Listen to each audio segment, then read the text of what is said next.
Well, good morning, everyone, and thanks for joining us. My name is Colin Lake. For those of you who don't know me, I am the president and founder of Developing the Next Leaders.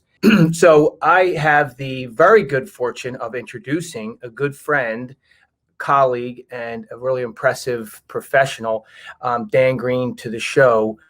So Dan Green is a senior advisor consultant. Dan is with Putnam Investments, and he is also the president of GreenLink. So welcome, Dan.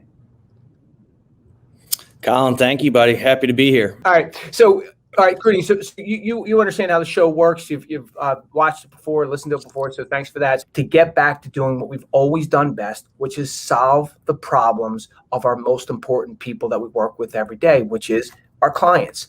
So with that in mind, Dan, if you would share a little bit about your story, how you spend 20 plus years growing to a senior advisor consultant, how you launched GreenLink, and some of these amazing things you've done so far in this industry.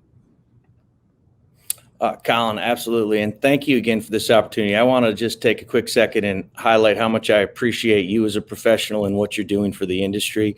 And I also want to let the attendees who heard last week from your brother how much I valued what he had to say. And I'm very happy to hear that you shared with me a few minutes ago that his son's doing better, your nephew. So thank you for that. And thank you for all the prayers that people put out there for Jim and his family. I know they were heard, which is great. To give me a little background on myself, I've been in the industry, as Colin said, for nearly 20 years. I've worked at a number of the largest firms on Wall Street. I've been at Putnam Investments for 10 years now. And about 2 years ago, I launched a company called GreenLink. And, I was born in a small dairy farming community. My dad was a city firefighter. My mom worked in the school system. I was the first person to go to college in my family. And so back to Jimmy's comments about hard work and passion, I believe in those completely. Okay. And I think in today's world, we have to have passion around something. And something that I identified about 10 years ago was that there is a unique opportunity or a way to differentiate yourself in business when it comes to social selling. And you have to be able to create an image for yourself, just like we traditionally did in physical marketing when we were branding ourselves and our companies out there. You have to be able to do that virtually. Greedy, let me ask you this. How do you take this idea of, because I think lots of sales professionals want to help their clients. How do you articulate that in the most honest way so that it's not perceived as just a kind of a sales pitch? Sure. Great question. And one that I often receive. And I go back to an old saying, it's birds of the same feather flock together.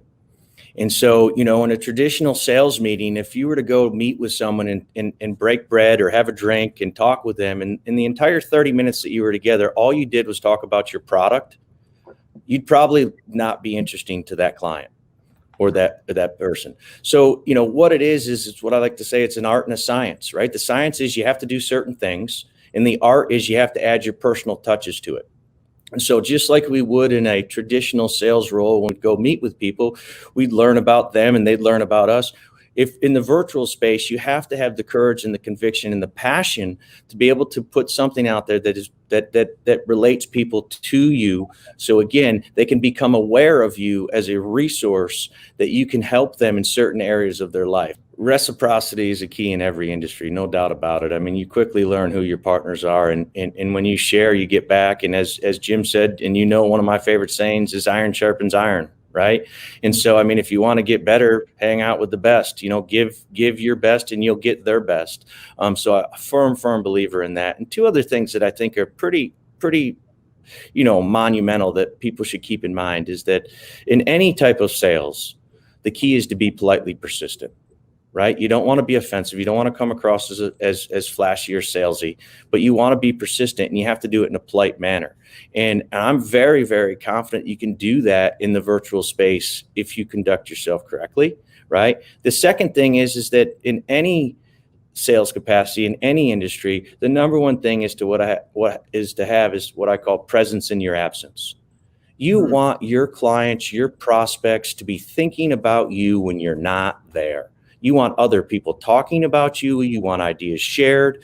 Colin, I mean, this conversation that we're having right now was because of presence in my absence. You know what I mean? You and I connected. We'd known each other for years, but we're reconnected because my name came up in a conversation from somebody else when I wasn't even there.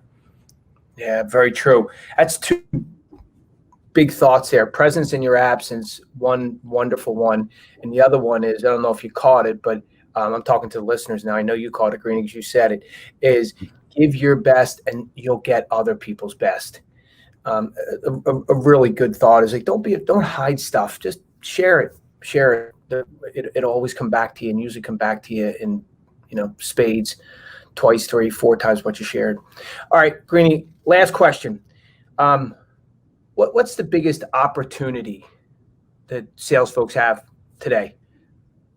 Your thoughts. Yeah, and again, thinking about the biggest opportunity I think today is that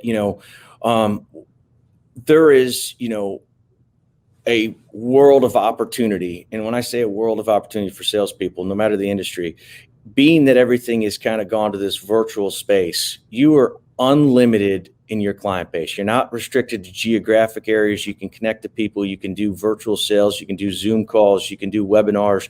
You can do all these different things to connect with people that you may have been restricted from connecting with in the past. Not to mention that, with this being an acceptable manner, you're not restricted to thinking about having to fly places and the travel times and planes getting canceled. I mean, you can absolutely take advantage of the virtual space, creating a presence in your absence, creating awareness around your product, and you can do it in a politely persistent manner so that you are available to people, you grow your mind share with them, and ultimately, as any sales professional knows, if you grow mind share, it ultimately leads to market share.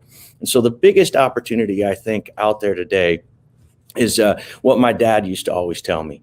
And he posted it on the refrigerator, and he'd make me go read it quite often as a young man. He'd say, lack of planning on your part does not constitute an emergency on my part. And that was ingrained into me as a young man. And I've shared that wisdom with my children and with as many as I can. And the opportunity today is that if you don't plan to have a virtual presence, if you don't plan to have a virtual brand, you're going to have an emergency. And the bottom line is that there are professionals like Colin and others out there that can help you create a brand, help you create an image. And Colin has resources to individuals like myself and others that he can connect you with to be able to help you create a plan around virtual marketing, which I think is the greatest opportunity out there today, without a doubt. And I appreciate the time, the conversation, the preparation, and I think I speak for all the folks who are joining today and who will listen